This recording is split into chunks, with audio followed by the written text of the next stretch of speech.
Good evening, folks. Deb Delapiana with your short take.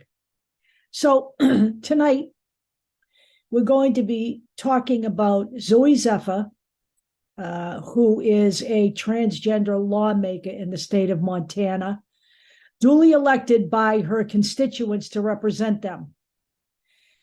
And on Tuesday, I believe the date was April 18th. Let me just double check that, the 18th of April. Montana was considering a anti-transgender bill, which would deny gender-affirming care to youth in the state of Montana. Now, since this whole event started, that bill has actually been passed and sent to the governor, and he is signing that bill.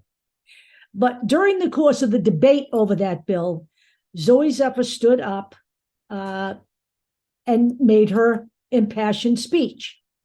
And I'm going to read to you what she said. She said, and I quote, "This body should be ashamed. If you vote yes in this bill and yes on these amendments, I hope the next time there is an invocation, when you bow your heads in prayer, you see the blood on your hands," end quote.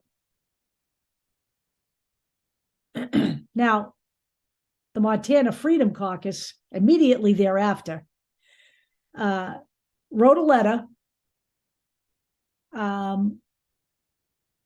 demanding that she be censured for attempting to shame the Montana legislative body by using inappropriate and uncalled for language during a floor debate. They later said that she was inciting violence. So to them, I say, bullshit. Those words, by the way, blood on their hands, whatever, those words have been used in the halls of Congress many a time over the past 100 years, quite frankly. We have an article that proves that. But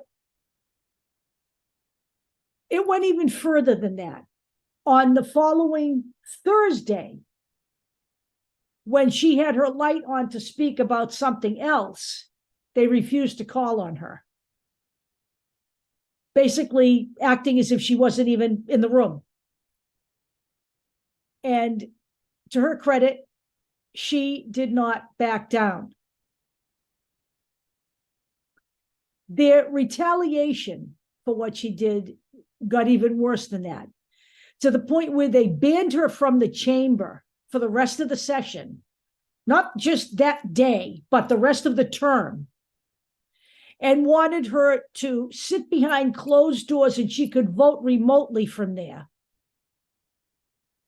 But she could not speak. They would not allow her to speak or voice her opinions about any bill from here on out, basically silencing her. And I just want to say that something I forgot to say when I said they wrote this letter demanding her censure, they also mischaracterized her gender throughout that letter as a sign of disrespect, period. That's exactly what that was all about. I can promise you that if a Republican had said that about something else that was going on other than a transgender bill, none of this ever would have happened. There would have been no problem with the blood on our hands comment or anything like that, okay? This is because Zooey Zephyr is transgender, period.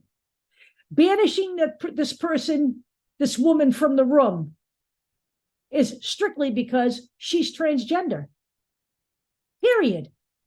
Just like in Nashville, in Tennessee, when they banned the 3 people over guns, the only person who managed to survive not being removed from their job was the white woman. The 2 black men were removed from their job.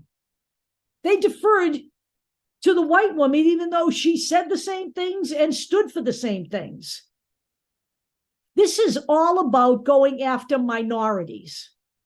And that is because we are talking about racist and transphobic states. So now Zooey Zephyr is disobeying once again, and she is not sitting behind closed doors and voting. She is sitting in a noisy hallway with her seat number on a Post-it note above her and voting in full public view. And that is where she needs to stay. She needs to stay there so that she is not marginalized any longer, and so that she shows everybody exactly what's going on in Montana.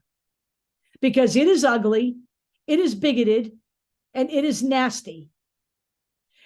Now, Alexandria Ocasio-Cortez has also had something to say about this.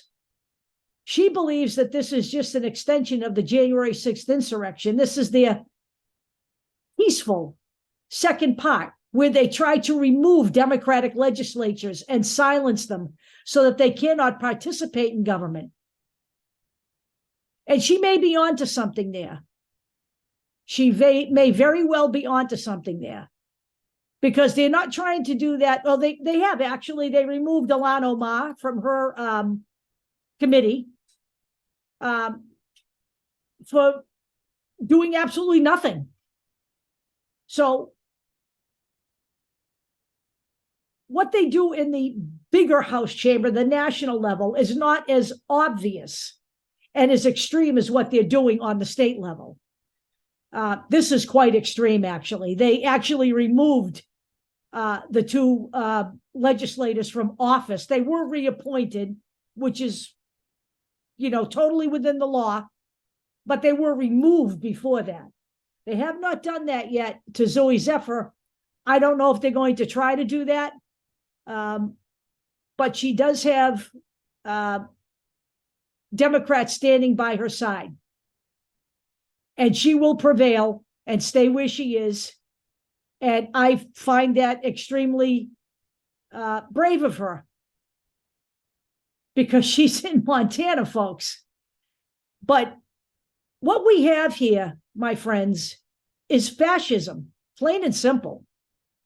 All of this nonsense, calling all of these caucuses the Freedom Caucus, none of this is about freedom. None of it. None of the bills that they're passing are about freedom.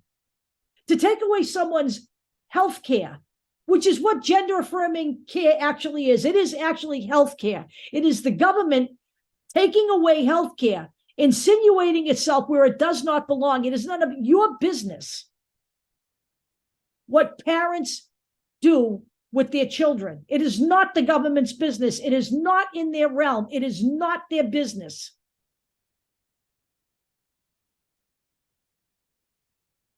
It is not the government's business if a woman has an abortion. It is health care. It is not for public voting. It is not a legislative decision that it should be made on any level, whether it's national or local.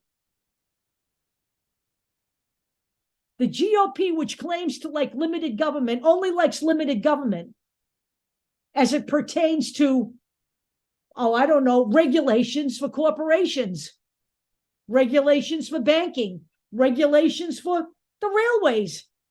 But when it comes to legislating a woman's uterus or telling transgender people what they can and cannot do with their bodies, they have no problem with invasive government then. But I say this to you.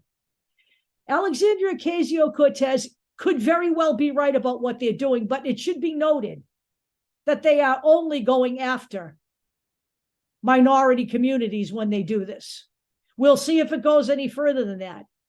But right now, the attacks are coming against people of color, LGBTQ, and transgender Americans who are serving in office and who are Democrats. This is an abomination, folks.